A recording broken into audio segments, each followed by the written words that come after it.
And Louie, when you were in our showroom from approximately 2014 to 2016, at that point you had started your own podcast. Is that true? You had Yeah, the I Louie Anderson started it. podcast? Yes, I started it. I think when I was there, I You just had started a it. podcast and you never invited me on it. You were that far ahead of the curve. You're No, 7 years ahead of me.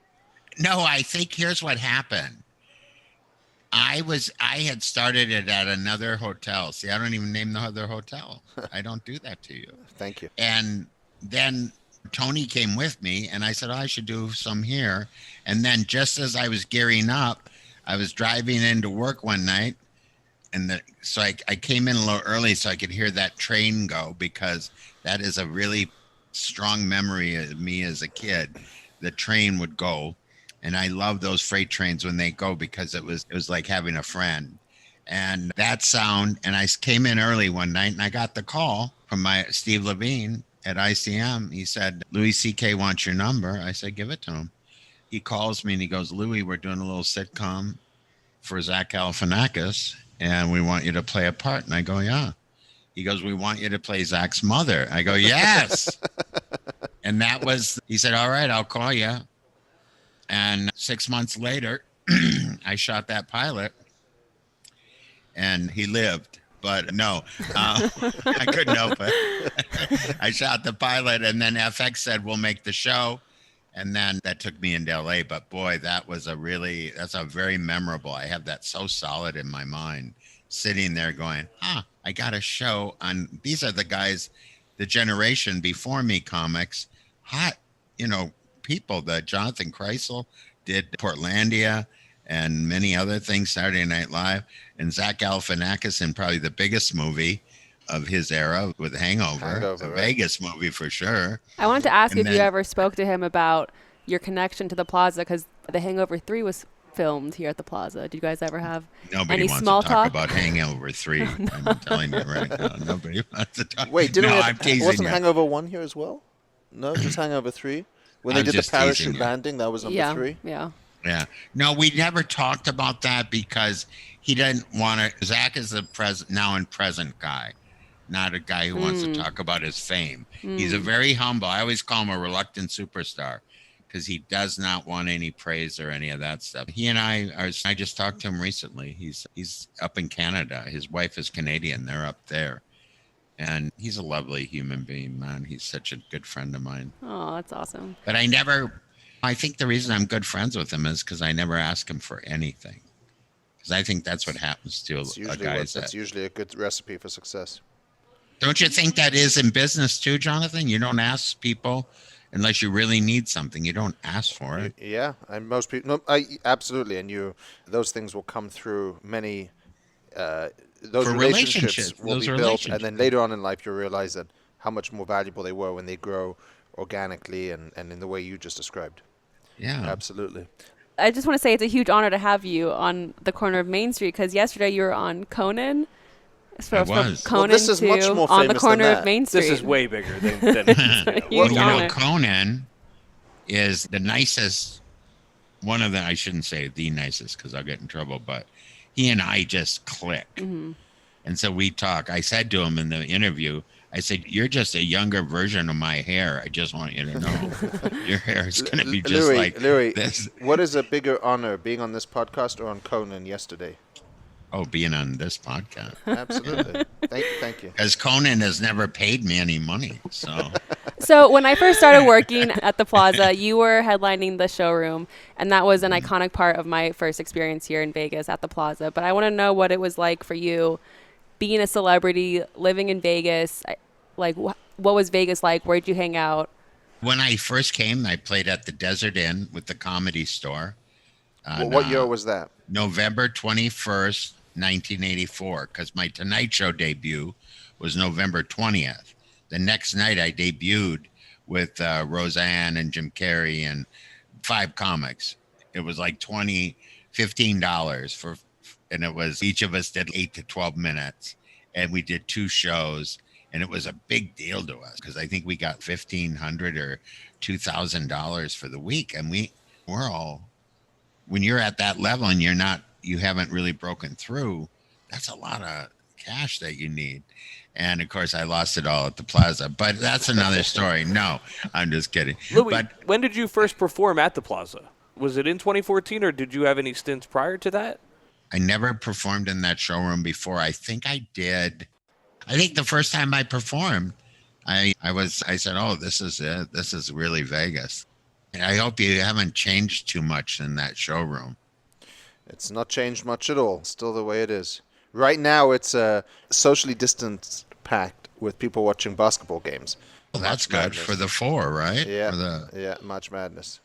oh, and are people coming in for March Madness? It is busy. We're not 2 years ago, but compared to No, 12 but months ago, we were nothing's- closed. Yeah, yeah. Compared to 12 months ago, yeah. we're I'm very glad we're busy. doing. I'm glad we're doing it. Who do you have? Who do you pick? Are you a basketball fan? You got to take Gonzaga. I'm not a basketball fan, but yeah. how do you not take Gonzaga? They look too good. Easily, I just take whoever's the next person. Number 2. 'Cause- Oh, good luck. Yeah. So I'm not taking anybody on the thing, but I really Illinois. I'm a Midwesterner, so I really am rooting for Illinois. Okay, maybe I'll bet Illinois. on them in the game. All right. Hadn't seen that yet. So how did the deal come together for working at the Plaza? I work with Joe Sanfilippo and through Because the comedy. Bonkers Comedy. Shout out to Bunkers. Shout out to Margaret and Joe, and also I'm blanking right now, but your lawyer. My lawyer? No, Joe's lawyer friend. Oh, I have no idea. I know him really well. No, I met him with you. We ate meals upstairs. His dad brought in Follies Bergère at this time. yeah, Fred. Frederick Apcott. Yeah, but that's not Frederick, yeah. Frederick was very, very nice, Helpful, but it yeah. was Joe, it was Bonkers, and it was Jonathan. These were the guys, and we worked it out. And this was when no one was going downtown. This is when at the beginning of this whole thing, the beginning of changing the Plaza and the steakhouse into Oscars to what it was. This was a transformation period. Yeah. I feel like that okay, let's get everyone downtown, and I think that will evolve and will become the thing you want it to become. But the people on the strip are, anxious to hold on to their people. So wherever you are, it's a very fickle town, but I had good crowds and we had nice people. And I learned really young at the Comedy Store. When I first started, I was the first comic on. So there were 2 to 4 to 6 people. That's how many there were on a good night. And I learned how to perform for 2 to 4 to 6 people. And you don't have to fill a room. I always believe whoever's there deserves the show I would give us full house. Said something very interesting, and we don't talk about it much, but I think you're right. Those years of 2012, 13, 14, when you were here, really were transformative years at the Plaza, and we were still trying to define ourselves and build a team. And it's a shame that we didn't have that opportunity with you later on once we had the business in a much more organized and better standing, because I think it would have been a different environment entirely, not just for the Plaza, but everything happening downtown.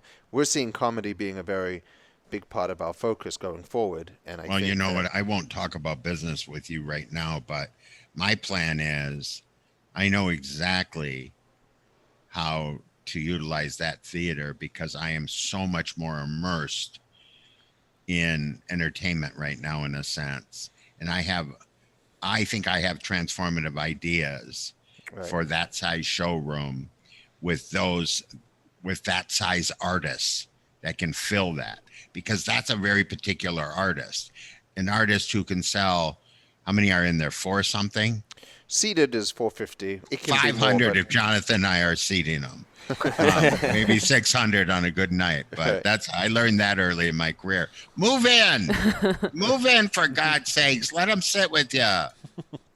Needs a seat. Anyway, and I have a plan for those. I'm amongst a lot of those artists who are in that 200 to 1,000 people. So that works out because you do a couple shows, you get those people, and they get the experience, because the showroom is transformative. There's no showroom like it. It's the last gem in the box. You can call it the Louie Anderson Showroom. I don't want it to be the Louie Anderson Showroom either, because that's a setup. But no, it really is. And I don't want any artist's name on there that's alive. That's how I look at it. any artist that should be on there should be in posterity, but it's a nice honor when they name those things. Somebody comes along and more popular, it's suddenly theirs. How, Louis, you're talking about the future, but how do you compare? And by the way, just to be clear, we're very pro all casinos and hotels in Vegas. Of course, I'm not So saying you're. we know you performed at Golden Nugget, Excalibur, South Point, Palace Station, and that was over I the performed years. at absolutely every casino except the Wynn and the Encore and Bellagio, probably. But I think I got every other one in. I used to perform at Caesars. I opened for the Pointer Sisters at Caesars. And I opened for Smokey Raw. I had lots of great shows there. Rosanna and I did a night there at Caesars. How do you describe the change in mood and the comedy scene necessarily, or the entertainment scene from those years when you were performing at all these different places to where we are today? If you're really good, people will come and see you. Yeah. And it's the same now. But the transformation is know your audience. You got to know your audience. Like, I know how to fill that room with millennials. I know what act will do that. I know how. I've just been so involved with show business that I go, and listen, this is my 42nd year as a performer and a stand-up, but this has been a 42nd year as an observer. People look, just because somebody's got to hit this or hit that doesn't mean they can sell tickets. Right. A lot of people who are popular can't sell one ticket.